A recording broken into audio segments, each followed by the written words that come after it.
हमारे ग्रुप का नाम है पहल और हमारे ग्रुप में मैं स्वयं, मीना मैडम और मोइना जी, निधि जी, श्वेता जी, सुनीता जी, रेखा जी, सीमा जी और राजीव, विपिन और एक नए सदस्य मुमताज जी। तो हमारे ग्रुप में कुल 11 सदस्य। हमें जो टॉपिक मिला था वो 2 भागों में विभाजित था। जैसे पहला था कैसे स्वीकार करें कि हर व्यक्ति यूनिक है, और दूसरा टॉपिक था हमारा किशोरावस्था के विद्यार्थी कैसे बाहरी सुंदरता को चुनौती दे सकता है। तो जैसे कि पहला टॉपिक है हमारा कैसे स्वीकार करें कि हर व्यक्ति यूनिक है। इसका सबसे अच्छा उदाहरण हम अपनी कक्षाओं में देखते हैं। हमारी कक्षा 30, 40, 25, 50 ऐसे विद्यार्थियों की होती है। तो वहाँ पर हम सबसे अच्छा उदाहरण इस चीज़ का देख सकते हैं कि प्रत्येक बच्चा, जो हमारा प्रत्येक विद्यार्थी है, छात्र हैं, छात्राएँ हैं, वो उनमें अलग अलग प्रतिभा होती है। कोई भी बच्चा ऐसा नहीं कि सारे ही बच्चे पढ़ने में तेज होंगे। कुछ बच्चे मध्यम बुद्धि के, कुछ सरल बुद्धि के और कुछ कुशाग्र बुद्धि के भी होते हैं। तो प्रत्येक व्यक्ति हर कार्य में श्रेष्ठ नहीं हो सकता। हर कोई व्यक्ति अपनी योग्यता के अनुसार काम करता है और उसी में अग्रसर होता है। दूसरी चीज़ है इसमें अपनी तुलना दूसरों से ना करें। इस बिंदु पर पहले भी बात हो चुकी है, कई ग्रुपों में ये बिंदु आ चुका है, तुलना वाली बात। इस पर ज़्यादा कुछ कहना उचित नहीं होगा, इसमें काफ़ी बात इसमें पहले हो चुकी है। तीसरा बिंदु है हमारा गलतियों से सीखें, घबराए नहीं। ये सबसे महत्वपूर्ण बिंदु है।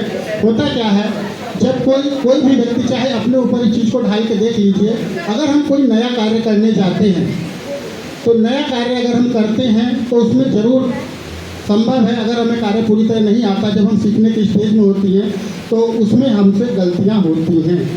तो उन्हीं गलतियों से सीख कर कि हमने इस बार क्या गलती की, उससे सबक लेकर आगे बढ़ना वही व्यक्ति को आगे ले जाता है। तो ये टॉपिक हमारा गलतियों से सीखें, घबराए नहीं। अगला है किसी कार्य को करने से पूर्व स्वयं का आकलन करना।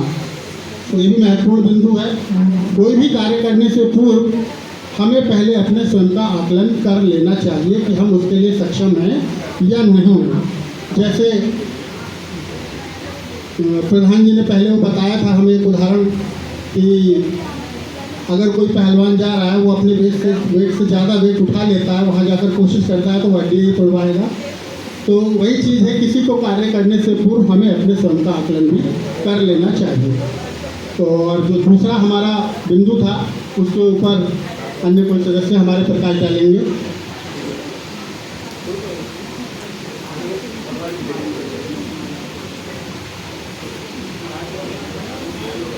आत्मविश्वास। दूसरा है आत्मविश्वास। अगर हमारे अंदर आत्मविश्वास है तो हम किसी भी काम के लिए पीछे नहीं हट सकते हैं।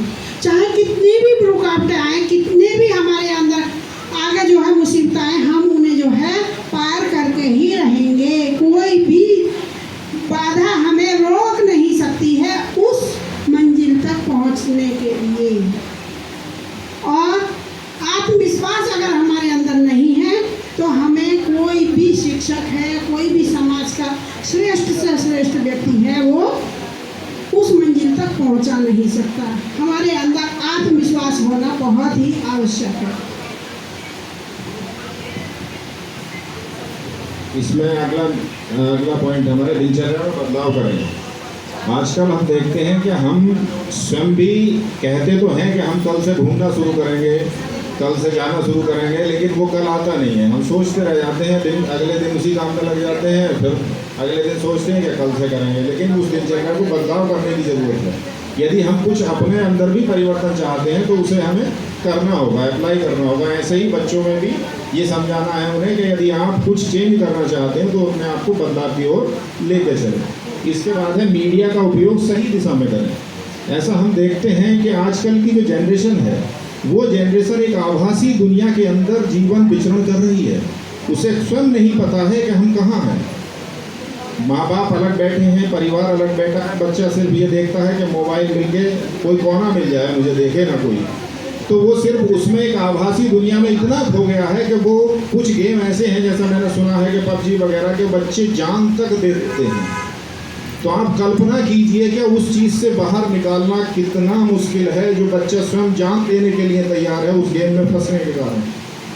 और मैं अमूमन देखता हूँ बच्चे जब वार्ता करते हैं आपस में, तो एक नया ट्रेंड चला, 1 सेकेंड सुना होगा आपने भी, मैंने कहीं सुना है कि कुछ बोलते हैं रुक अभी 1 सेकेंड तो उसे कहने में गुजर गया, तो वो समय कौन सा दे रहा है तुम्हें बात करने के लिए? भाई 1 सेकेंड करते रहते हैं, क्योंकि उसमें गेम चलता है, उसमें बार बार 1 सेकेंड आता है, तो उनका इतना इफेक्ट बच्चों के ऊपर है कि वो उस 1 सेकेंड को अपने जीवन की दिनचर्या में, व्यवहार में ले आए हैं उसे। इसमें बहुत बड़ी सभी को जागरूक होने की आवश्यकता है, जितने भी यहाँ बैठे हैं, जो भी समाज है हमारा, उसमें ये देखा जा रहा है कि ये मीडिया जो इतना है, इतना हावी हो रहा है बच्चों के मस्तिष्क पे कि वो उसकी गिरफ्त में अपनी जान तक दे रहे हैं। तो हमें इससे बाहर निकालना होगा, उन्हें ये समझाना होगा कि आप इसका सदुपयोग करें। मोबाइल देख रहे हैं, परिवार के सामने बैठ के देखें, आप देखना है मोबाइल देखें, आप सबके बीच में बैठ के देखें, एकांत में क्यों देख रहे हो उसे? एकांत का मतलब है कि आप उसमें फंस रहे हैं, उसे आप वर्तमान जो सामने बैठा है या जो आपके सामने रखा हुआ दिख रहा है, उससे आप उसे बेटर समझ रहे हैं। उसे दूर ले जाके एकांत में देखना खतरे से खाली नहीं है। इसलिए उस चीज़ को बच्चों को हमें जागृत करना होगा कि आप इसे देखें तो समाज, अपने परिवार के साथ बैठ के देखें। तो ये भी बहुत बड़ी चुनौती है इसमें।